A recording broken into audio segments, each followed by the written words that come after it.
اداکار وحید مراد اور نشو بیگم کی مشترکہ فلموں کے حوالے سے۔ وحید مراد اور نشو بیگم کی پہلی مشترکہ فلم 1973 عیسوی میں نمائش کے لیے پیش ہوئی۔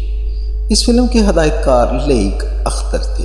اس فلم کا نام تھا ملاقات، جس میں وحید مراد اور نشو کے علاوہ کبھی اور نیہا چودھری نے مرکزی کردار ادا کیے۔ یہ فلم 23 ہفتوں تک نمائش پذیر رہی اور کوئی خاطر خواہ کامیابی حاصل نہ کر سکی۔ اسی سال یعنی 1973 عیسوی میں ہی ہدایت کار افتخار خان کی جال بھی نمائش کے لیے پیش ہوئی۔ اس فلم میں وحید مراد اور نشو کے علاوہ حسنہ اور ناظم نے مرکزی کردار ادا کیے۔ اس فلم کے ہدایت کار نذیر علی تھے۔ یہ فلم 39 ہفتوں تک سینماؤں کی زینت رہی۔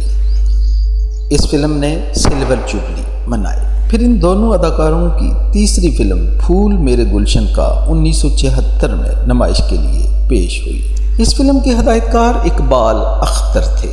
اس فلم میں محمد علی، زیبا اور ندیم نے بھی اہم کردار ادا کیے تھے۔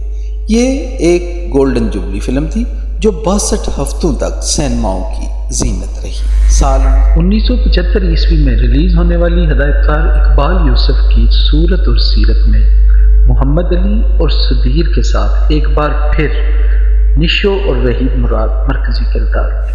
یہ گولڈن جوبلی فلم تھی جو لگاتار 56 ہفتوں تک سینماؤں کی زینت رہی۔ اس فلم کے موسیقار احمد اشرف مرحوم تھے۔ سال 1976 عیسوی میں وحید مراد اور نشو کی زبیدہ نمائش کے لیے پیش ہوئی۔ اس فلم کے ہدایت کار اسلم ڈار تھے۔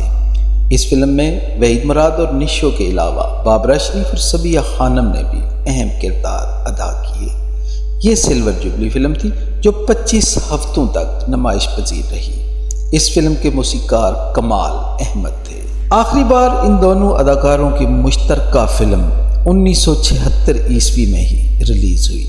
اس فلم کا نام تھا راستے کا پتھر، جس کے ہدایت کار ایم اے رشید تھے۔ اس فلم میں وحید مراد اور نشو کے علاوہ مشہور اداکار سلطان راہی اور صبیہ خانم نے بھی اہم کردار ادا کیے۔ اس فلم کے موسیقار نشاط تھے۔ یہ ایک فلاپ فلم تھی جو صرف 23 ہفتوں تک سینماؤں میں نمائش پذیر رہی۔ اس کے بعد اس جوڑی کو کبھی بھی کسی فلم میں ایک ساتھ نہیں دیکھا گیا۔ ناظرین، اگر آپ کو ہماری یہ ویڈیو پسند آئی ہے تو اس کو لائک کریں، دوستوں کا ساتھ شیئر کریں اور مزید اچھی ویڈیوز دیکھنے کے لیے ہمارے چینل کو سبسکرائب بھی کیجیے گا۔ شکریہ۔